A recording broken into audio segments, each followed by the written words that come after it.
Hello and welcome to the AICE Chemistry lecture series.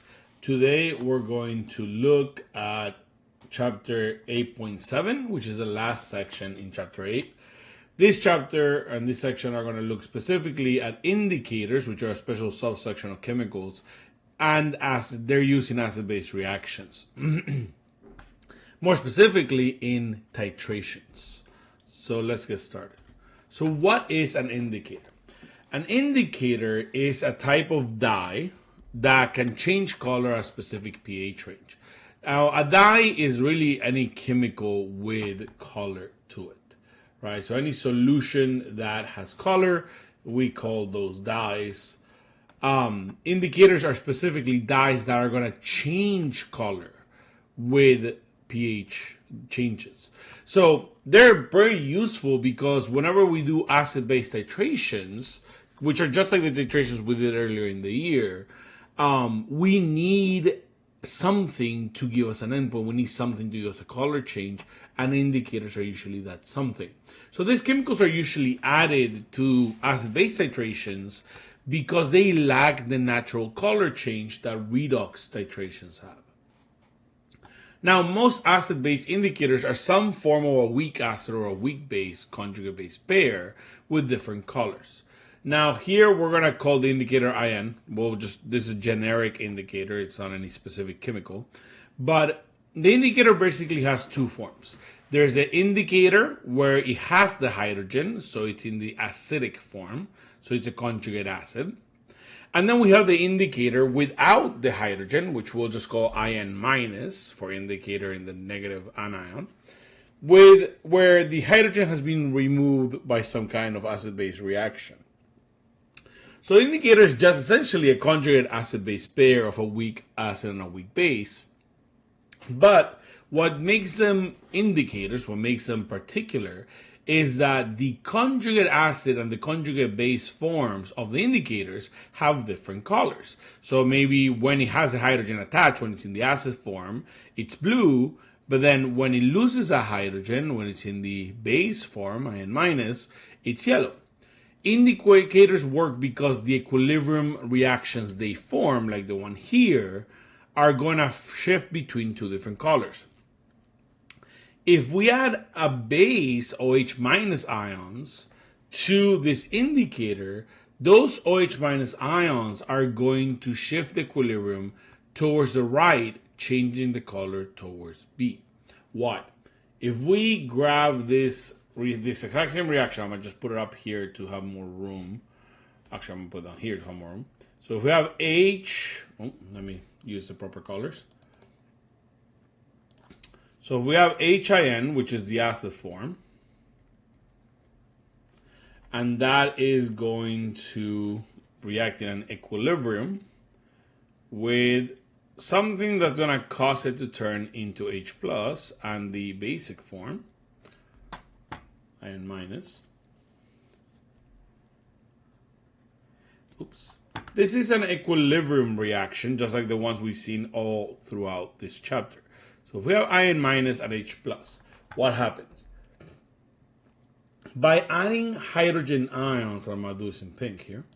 By adding hydroxide ions, what happens is that the hydroxide ions that we add react with the hydrogen ions in the equilibrium, creating water.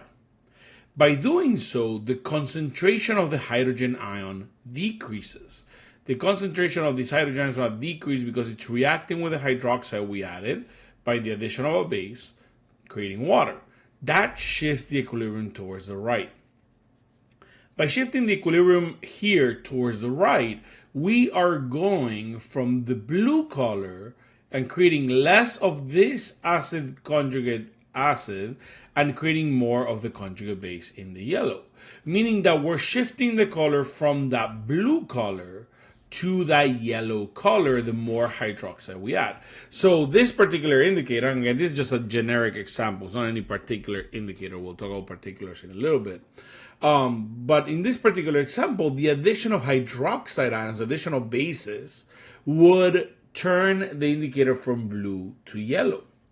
If we did the opposite, if we, instead of hydroxide, added hydrogen ions, which is a little more direct, if we added hydrogen ions to this equilibrium, we will be increasing the concentration of the hydrogen ion, which is on the right side of the equilibrium. Well, according to Chatelier's principle, if we do that, this equilibrium is going to shift to the left, creating more of the conjugate acid and using up the conjugate base. By doing this, we will be shifting that equilibrium from the yellow color towards the blue color, because we'll be using up that indicator in the conjugate base form and creating more of the conjugate acid form, the blue indicator.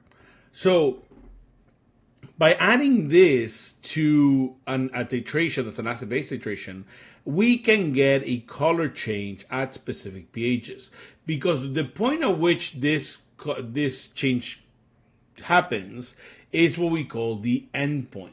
The endpoint of the equilibrium is the middle transition between the two colors, the blue and the yellow. In this case, the endpoint, because you have both the blue and the yellow present, would be a very nice green color. But this is all generic, right? We're just talking about general acid and base and general indicator here. That's how indicators work, but let's look at some actual indicators. So indicators have different pH ranges. Different indicator compounds will change color at different pH endpoints. So remember, the endpoint is just a point at which it changes color, right? Different compounds change color at different pHs. When we do an acid-base titration, we want to choose an indicator that matches the point in which our acid-base titration will reach its equivalence point. But we'll talk about those specifics about acid-base titrations in a little bit. Let's just keep talking about indicators first. So these are some general indicators that are very commonly used in chemistry.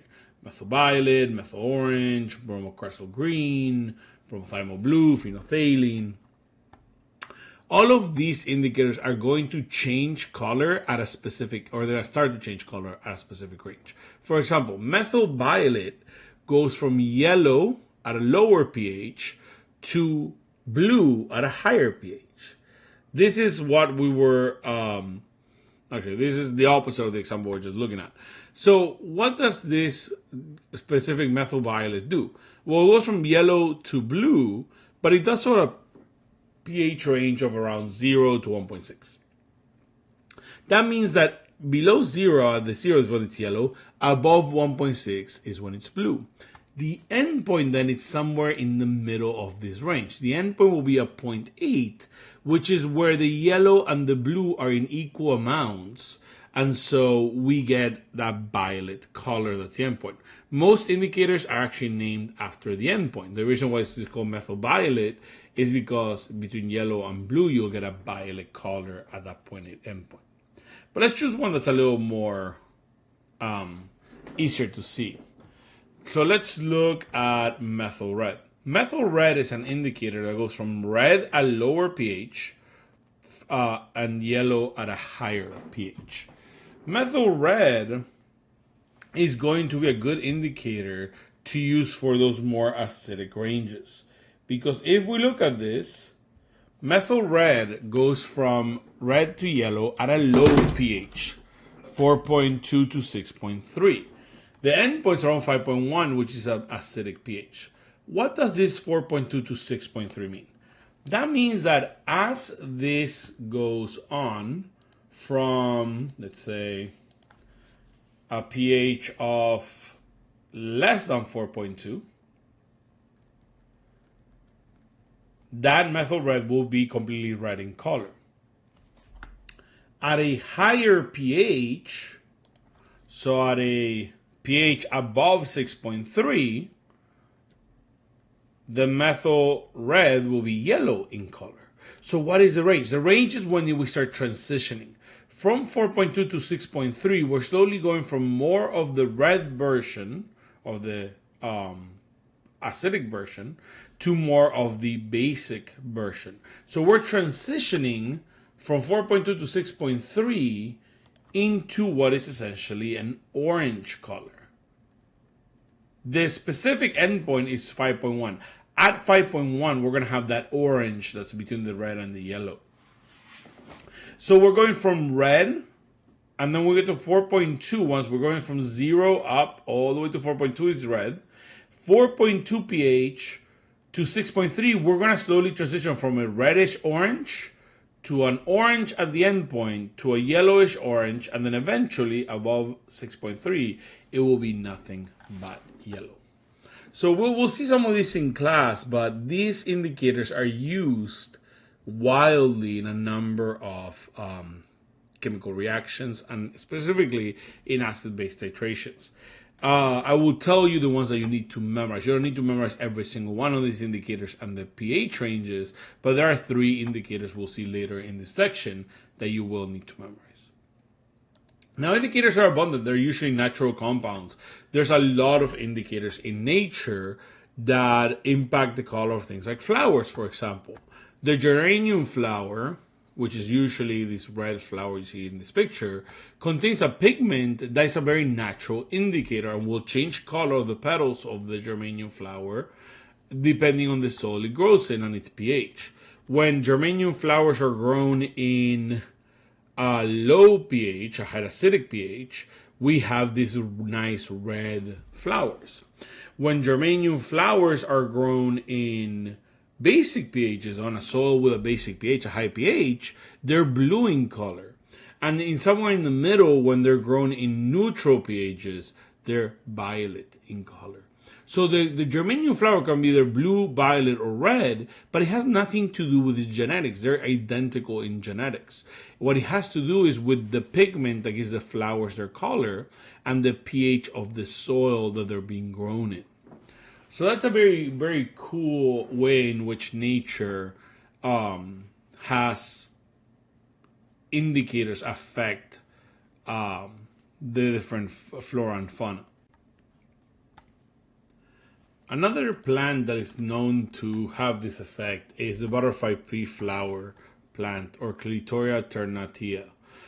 Clitoria ternatia, or butterfly pea flower, is used in gastronomic settings a lot because it has this particular pigment, this particular indicator in its flowers that turns the flowers from blue under basic conditions to a purple, very cool purple color in acidic conditions.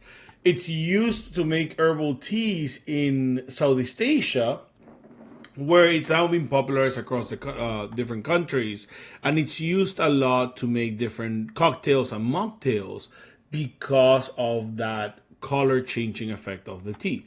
When we grab this butterfly pea flower tea that is brewed from its leaves, the indicator is now in the tea, and if you add lemon to that tea, it turns from blue to purple, making for some really cool color effects. So that is one way that the butterfly pea flower is used for gastronomic uses. So indicators actually have uses beyond the lab and titrations. But for the sake of chemistry and the curriculum, let's look at some of the titrations and the uses in titration. So acid-base titrations. Acid-base titrations have the same exact setup that we saw with the redox titrations we did earlier in the year. You still have a burette, an analyte, a titrant, all that stuff. You still have an endpoint where the color changes for that the analyte, and that's what tells you that the reaction has gone to completion. Now, the main difference between an acid-base titration and a redox titration comes from the inclusion of an indicator to show the endpoint. Redox titrations have endpoints that are associated with the chemicals themselves, because a lot of redox titrations have some form of a transition metal in them, and ionic compounds. We are going to have a visual indicator of the endpoint that is natural to that reaction. On the other hand, acid-base reactions don't have that natural color change. Whenever an acid-base reaction happens, because both the acids and the bases are colorless, there is no change in color for the reaction. So because of this, we have to add some form of of indicator to our acid-base titrations. Now, this does give us a bit of a vocabulary difference here between the words endpoint and equivalence point. The endpoint for an acid-base reaction, unlike a redox titration, is an estimation of what we call the equivalence point. For a redox titration, the endpoint and equivalence point are the same because the color change is associated with the concentration of the chemicals that are actually reacting. Well, in an acid-base titration, the color change happens because of the indicator, not the reactants and the products. And so the endpoint and the equivalence point are not the same. The endpoint, the words endpoint, refer to the color change that estimates the point at which the titrant has completely neutralized the analyte, meaning the point at which the acid and the base have completely reacted with each other. There's none of either left over. That's an estimation. Why? That endpoint is caused by the indicator. The equivalence point is the point in the titration at which the titrant has completely neutralized all of the analyte. For an acid-base titration, the only species left in the solution are the conjugate acid and bases, or the products. So, whereas the equivalence point is the actual point in the titration where everything gets completely neutralized, we can see the equivalence point. The endpoint is the point in which the color changes, which is, according to the indicator that you chose, an estimate of the equivalence point. So the endpoint is a visual cue that tells us that we are very close to that equivalence point. The choice of indicator, because of this, is extremely important. The indicator should change color, should have an endpoint that is around the equivalence point of the particular acid-base reaction that you're using. So we discussed how there are different indicators that have different endpoints. And depending on which acid-base reaction you're doing, whether it's a strong acid, strong base reaction, or a weak acid with a strong base, or whatnot, you will have the equivalence point happen at different pH ranges. So your indicator should match the reaction that we're doing. And we're going to go into how we see that and how we figure that out in the next few slides. But yeah, so make sure that you understand the difference between the endpoint and the equivalence point of an acid-base reaction. So, how can we figure out which indicator to use for different reactions? Well, first let's look at how we can look at an acid-base titration mathematically or graphically, I should say. Acid-base titrations can be carried out using a pH meter instead of an indicator. When we use a pH meter, we can monitor the pH of the titration as we add a specific volume of the titrant.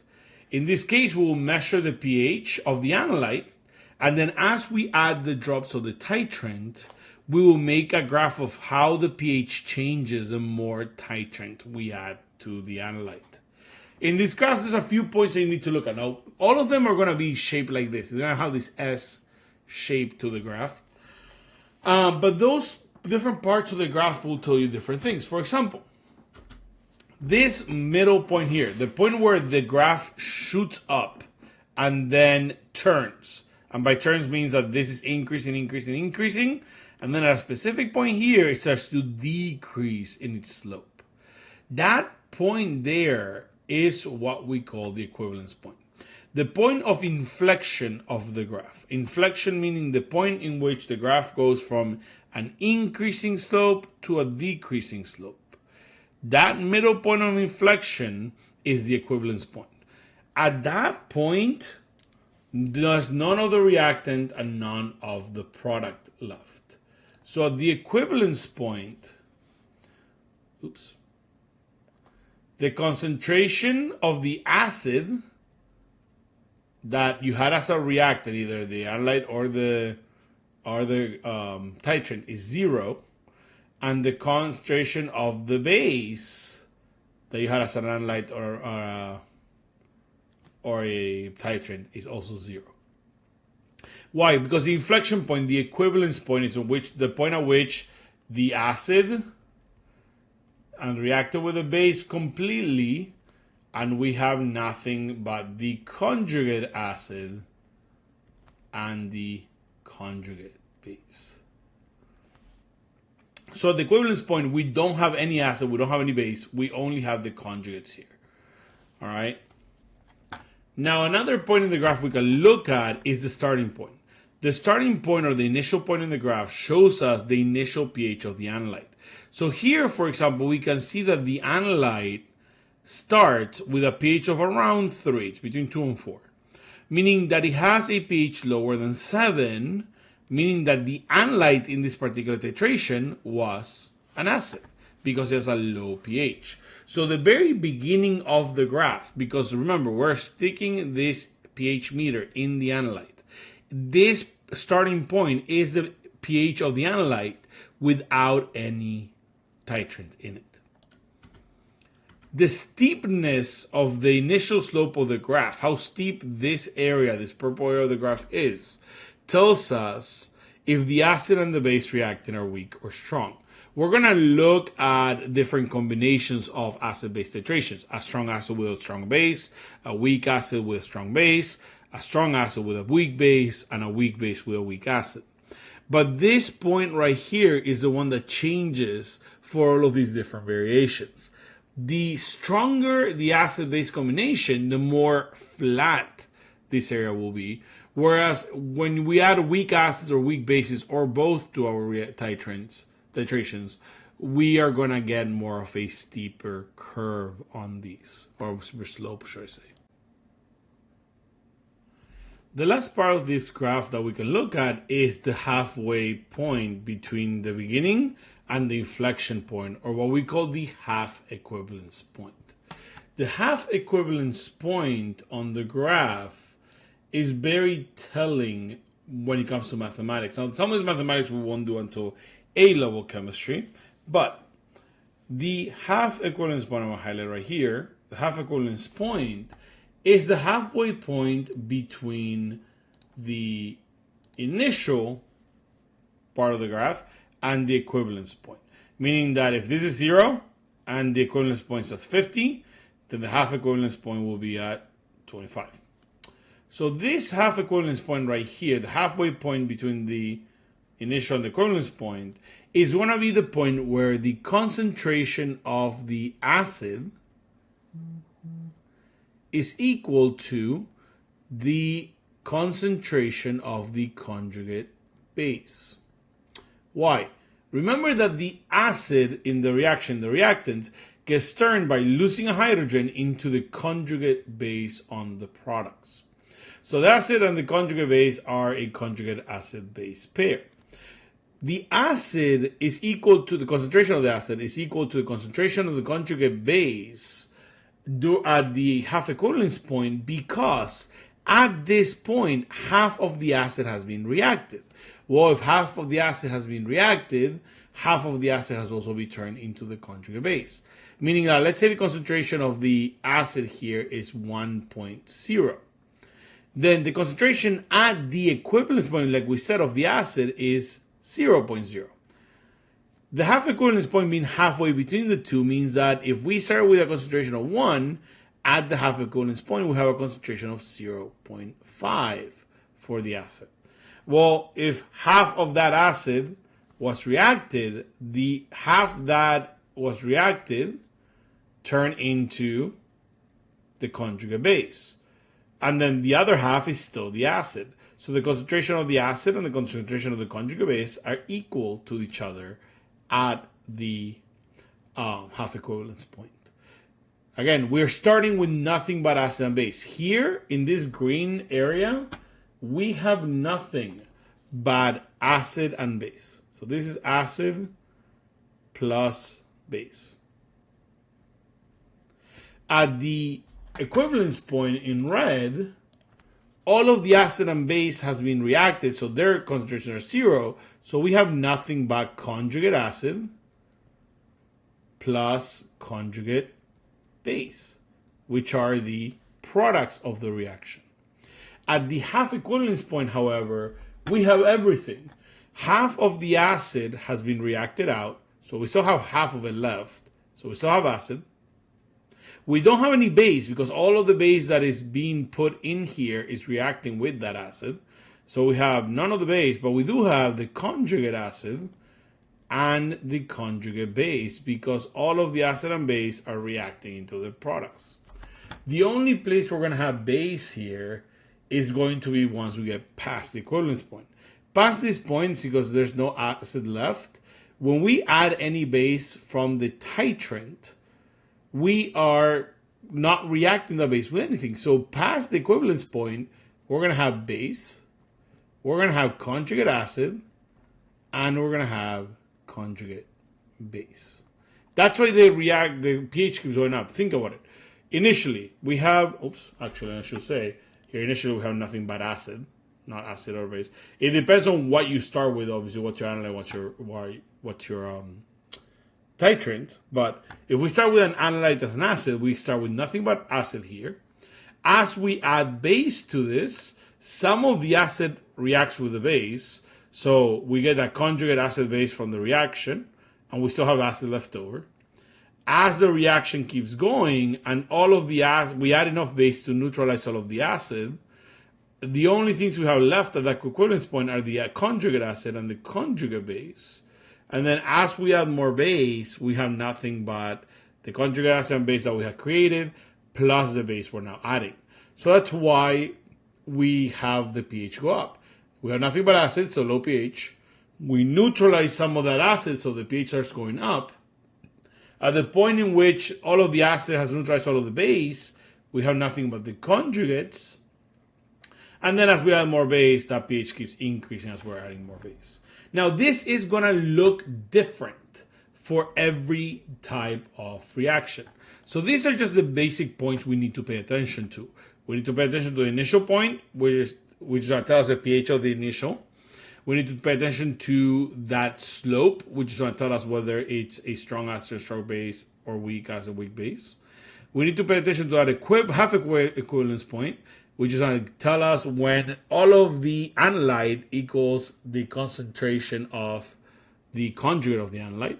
And then we need to pay attention to the equivalence point, which is where the analyte and the titrant have completely reacted with each other.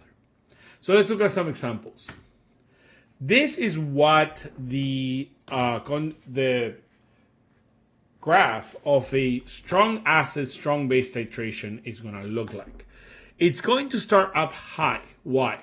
If the base is an analyte, the analyte is the base, sorry, we're going to start with a really high pH.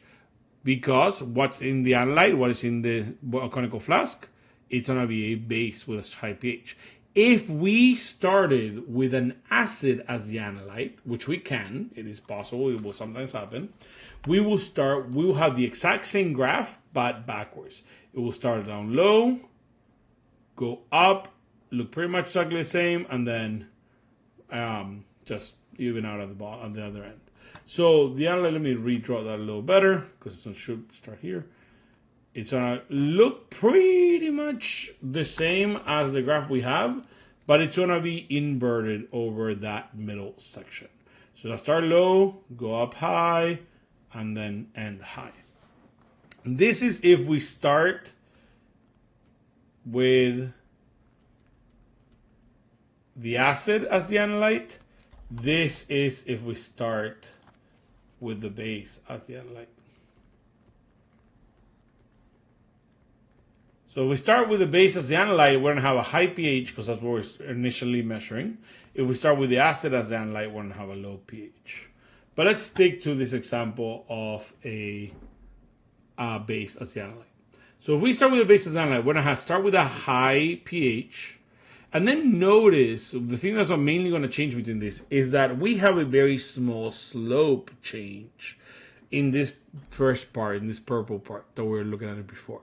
That's because we have a strong acid reacting with a strong base. Whenever we have strong acid and bases reacting with each other, we're not going to notice much of a change in the pH until we get to that equivalence point where the pH changes dramatically. The equivalence point for that strong acid, strong base titration is going to be neutral. So it's going to be around 7 for a strong acid, strong base titration. Why? Because the conjugate acid and base is created by a strong acid, strong base titration are not acidic nor basic. They're not going to change the pH. And so once a strong acid neutralizes a strong base, we're left with completely neutral things. And here, therefore, the pH of the equivalence point will be around 7. So for a strong acid, strong base titration, we have a very flat beginning slope and a pH for the equivalence point around 7. Oops. Now, let's talk about an indicator. If you have a strong acid reacting with a strong base in the titration, the indicator we usually want to use is bromothymol blue. And this is something you need to memorize. A strong acid, strong base titration is usually going to use bromothymol blue as the indicator. The reason why is that bromothymol blue has a pH change or color change between 6 and 7.6, and that 7.0 neutral equivalence point is going to sit right in between that. It's going to sit right in the middle of that. Remember, we want a endpoint for our indicator that matches the equivalence point in the graph for our titration. So a strong acid, strong base titration is going to require a bromothymol blue indicator, because the bromothymol blue changes from 6 to 7.6, which is going to match the neutral pH at the equivalence point that we have here. So you can see how the y-axis on this graph is the pH of the analyte in this case, and the x-axis is the volume of the titrant, in this case hydrochloric acid, that we are adding, hydrochloric acid being a strong acid. So what happens if we change one of these to a weak? So let's start with the base. What happens if we go from strong acid, strong base titration to a strong acid, weak base titration? So this is another graph. Again, you still have that S shape where you're always going to have with acid-base titrations when you're measuring pH. But we have this S shape, and if you notice, the beginning here is still high pH. Because the beginning pH is still high, it's telling us that we are starting with the base as the analyte. Because we're starting with the base as the analyte, we start with a high pH. But notice how high it is. The pH at this point is around 11. It's between 10 and 12. It's around 11 starting pH. On the other hand, with the strong acid, strong base titration, the starting pH was around 13. Why is that? Because we're starting with a strong base. Strong bases are going to have high pHs, whereas the weak bases are going to have a high pH but not as high as the strong. So what is the general rule of thumb? The general rule of thumb is that a strong base is going to have a pH of around 14 to 13. A weak base, 5G there, is going to have a pH between 8 and 13, or actually 8 and 12, I should say. Let's not include the one from the previous. So 8 and 12. Whereas on the flip side of that, a weak acid is going to have a pH from 6 to around 3, and a strong base, sorry, a strong acid, is going to have a pH from around 2 to 0. So these are general rules. You can see here that because the pH is below 12, we can tell this is a weak base, whereas the strong base we looked at before had a pH of around 13. So we can tell this is a weak base analyte because it has a pH around 8 to 12. And then if we look at the slope, notice how this slope is a lot more changing or a lot more variable than the slope we have with the strong base. The strong base slope was very flat, whereas this one, you can see that degrading a lot quicker. anytime we change one of the acid or the base to a weak one, the slope is going to become more clear. It's going to become more obvious, more drastic. And so that tells us that we had a weak either acid or base. And then the equivalence point is what's going to tell us whether it's strong acid and weak base or weak acid and strong base. For a weak base, strong acid reaction, the pH of the equivalence point is going to be acidic. It's going to be low.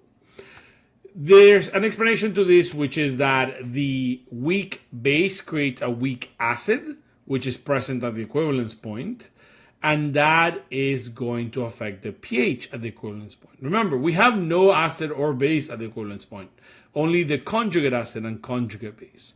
Well, the conjugate of a weak acid is a neutral base.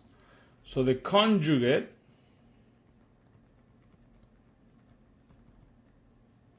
for a strong acid is going to be a neutral base. Meaning that the conjugate that this strong acid creates is actually not a base at all. On the other hand, the conjugate of a weak acid, of a weak base, is a weak acid. Meaning that in this equivalence point, we don't have acid and we don't have base, because that's what the equivalence point is. Those are zero.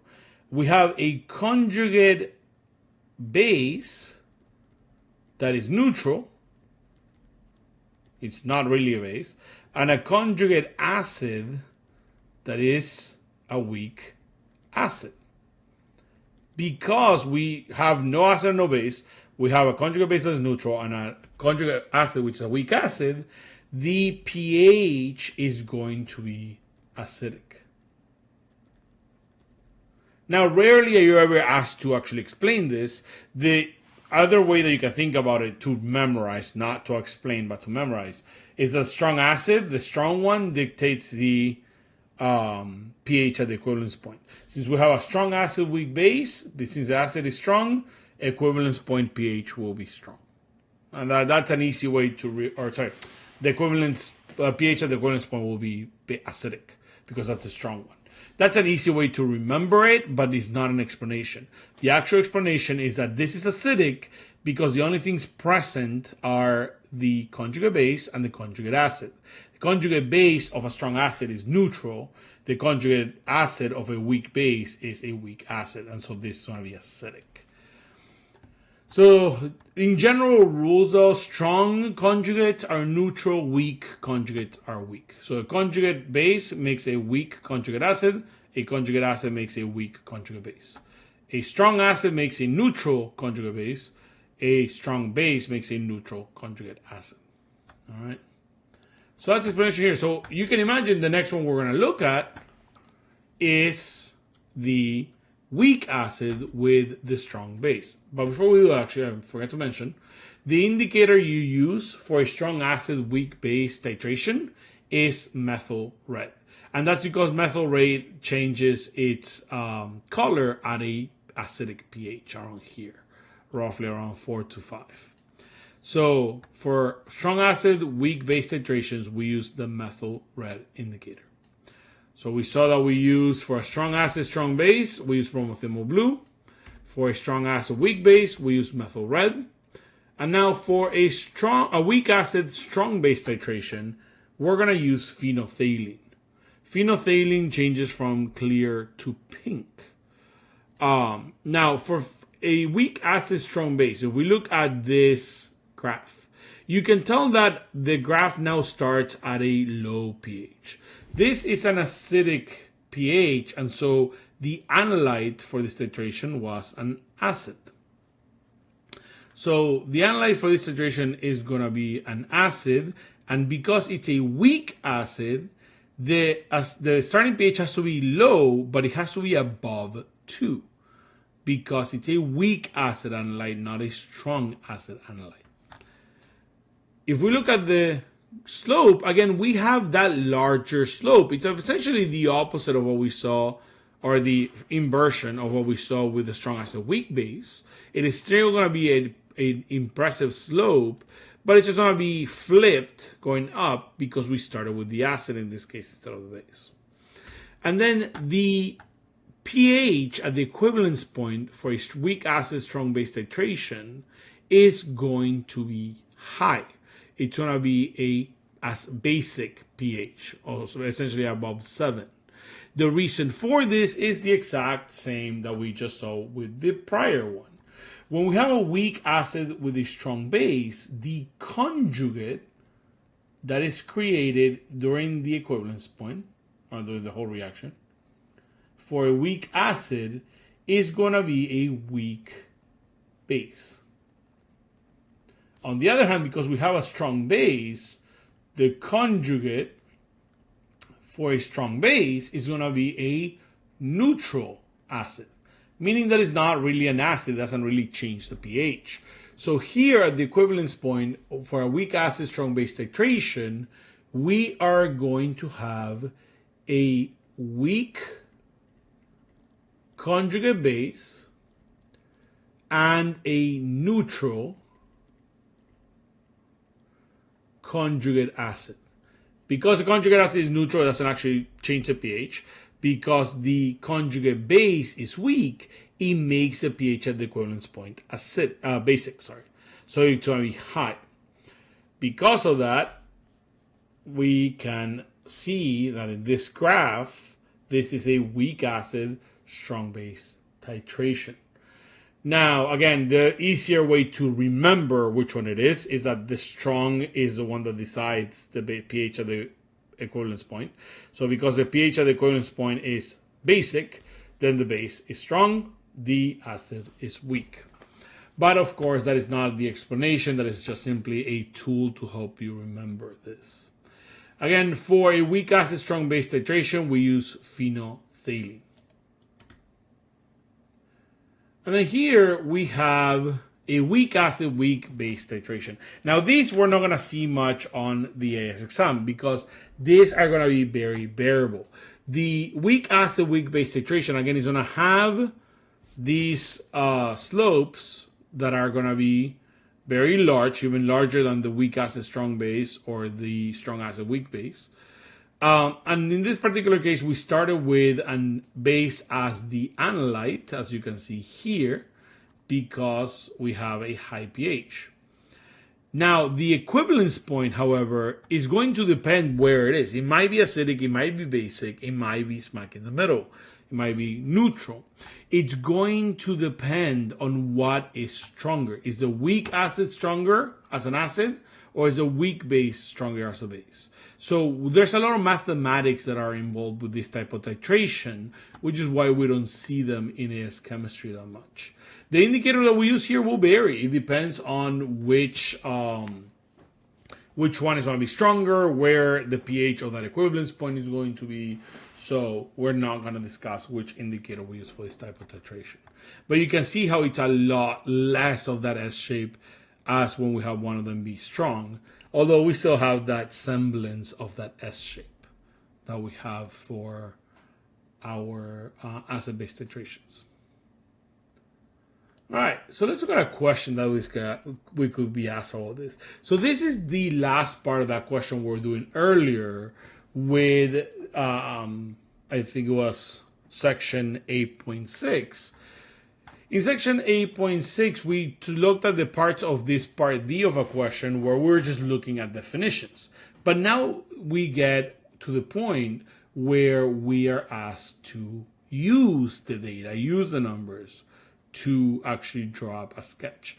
A lot of the time you will be asked to sketch out these graphs that we have been discussing. And so how do we do that? Well, again, let's read this. Let's read the intro information again, and then we'll read the question. 25 cubic centimeters of 0.1 mole per cubic decimeter hydrochloric acid, HCl, is added to a beaker and its pH is recorded.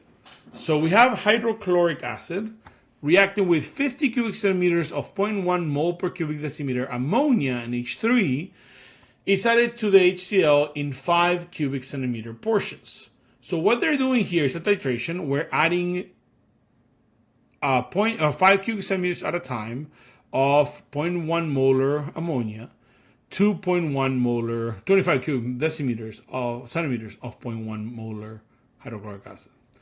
The pH of the mixture is monitored until the NH3 is added. So they are looking at the pH over time, over volume. HCl is strong bronzoluric acid. So here they're asking us, on figure 2.1, sketch a graph to show the change in pH which occurs when HCl is titrated with NH3 as described in D. So they want us to sketch the graphs we've been discussing. In order to do that, we need to identify what type of reaction this is. They already told us here, and you should know this regardless of whether they told you or not, that HCl is a strong acid.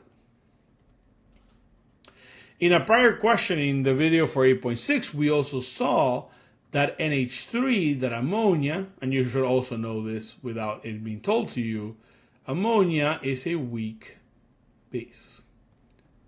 So the type of titration here that we have is a strong acid, weak base titration.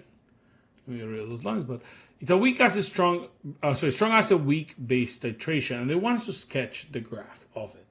Well, again, the very first point that we need to identify to sketch this graph is that initial point. The initial point is going to depend on what is the analyte. Here it says that 50 cubic centimeters of 0.1 mole per cubic decimeter ammonia is added to HCl, meaning that we are adding the ammonia to the HCl. So because of this, we know that the ammonia has to be the titrant, the one we're dropping from the burette, and the HCl has to be the analyte. So we are starting with a strong acid as our analyte. So the pH here has to be low because it's an acid, but it actually has to be below 2 because it's a strong acid. So here we have 1, 2, 3, 4, 5, 6, 7, meaning this has to be below here. So we'll start at around the 1. So that's going to be our starting point. Again, how do we know that's our starting point? It is a strong acid as our analyte. We're adding the ammonia to the HCl. So because the analyte is a hydrochloric acid, it has to start low. Because it's a strong acid, it has to start below 2. This is, if we look at our command words, this is a sketch command word. Meaning that if you started at 0.5 or 1.5, it wouldn't really matter. It is not looking for accuracy. It is looking for the general shape. They are looking that the sketch starts at a pH lower than 2. Now we have a strong acid, weak base titration here. And it is a 1-to-1 ratio. If we drew the equation for this, HCl is going to react with NH3, and it's going to form, again, it's an acid-base titration, so the hydrogen gets transferred from the acid to the base. So NH3 gains a hydrogen to become NH4 plus, because the hydrogen comes with a plus 1, plus Cl minus. This is a 1-to-1 ratio in the reaction, meaning that because these are equimolar, because these have the exact same because they're equivalent in their concentration, they have the exact same concentration, they're equimolar, 0.1 each, then in the equivalence point is going to be at 25 cubic centimeters. If it's a 1-to-1 ratio in the reaction, and they have the exact same concentration, then in order to neutralize 25 cubic centimeters of HCl, you will need 25 cubic centimeters of NH3. Now, we could do the math to show this, right? We could do the math and say that 25 cubic centimeters of HCl, we turn that to cubic decimeters. We know that 1,000 cubic centimeters is 1 cubic decimeter. And now we know that the concentration is 0.1. So 1 cubic decimeter of HCl has 0.1 moles of HCl. We also know that it's a 1-to-1 ratio here. So 1 mole of HCl is 1 mole of NH3. And then if we know, okay, let me stop there. So if we do all of that math, right, convert cubic centimeters of HCl to moles of NH3, we get that this is equal to 0.0025 moles of HCl. Oh, sorry, of NH3, not HCl. So this is 0.0025 moles of NH3. And then if we have 0.0025 moles of NH3, and we divide that by the concentration of the NH3, which is 0.1, 0.1 moles per cubic decimeter,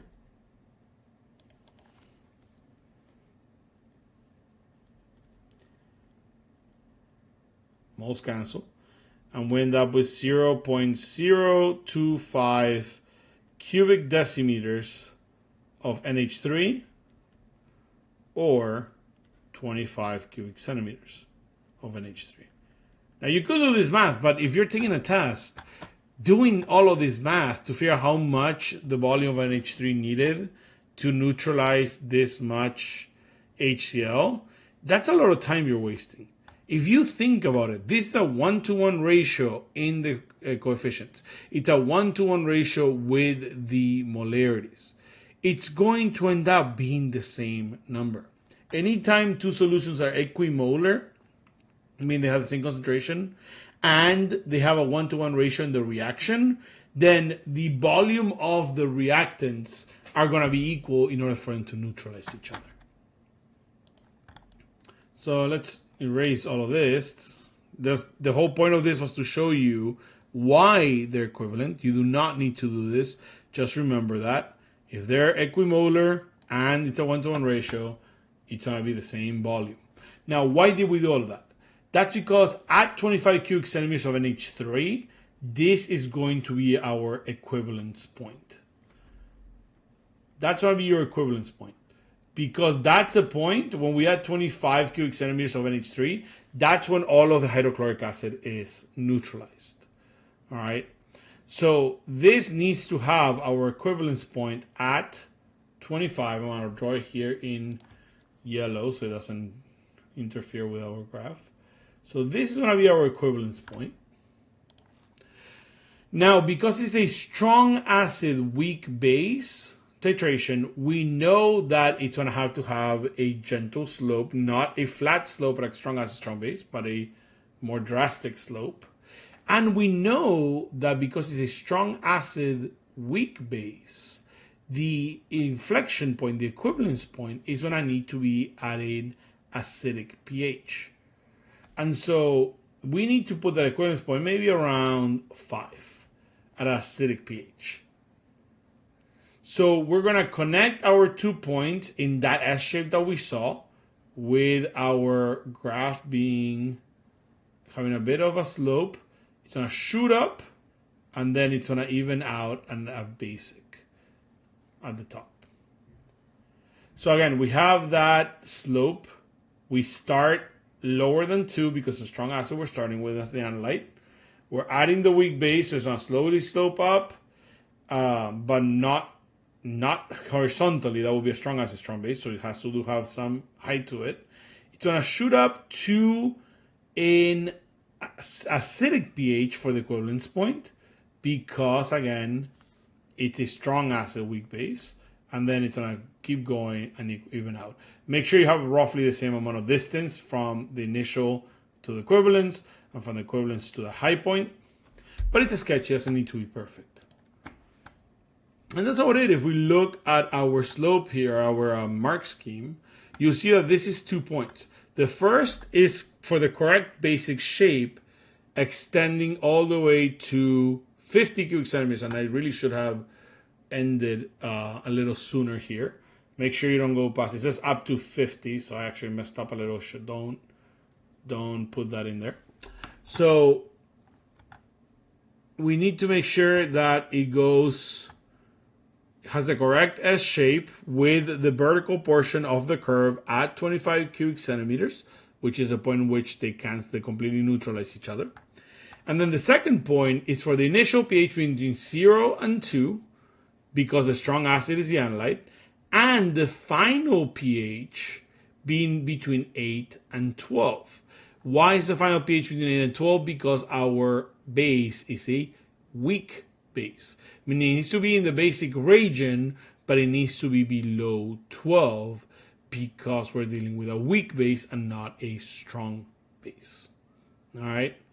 So that's how we draw these general shapes for the acid-base titrations. It does take a bit of practice. There's a lot to consider, but once you do practice enough, you could do this pretty easily. The hardest point is figuring out where that equivalence point is based on the ratios.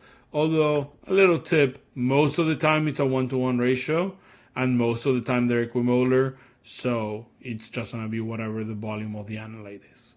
But that's not always the case, so always double check. Are they equimolar? Is it a 1-to-1 ratio? Well, that is it for the equilibrium chapter for 8.7 and chapter 8 in general. I will see you all in the next video to discuss chapter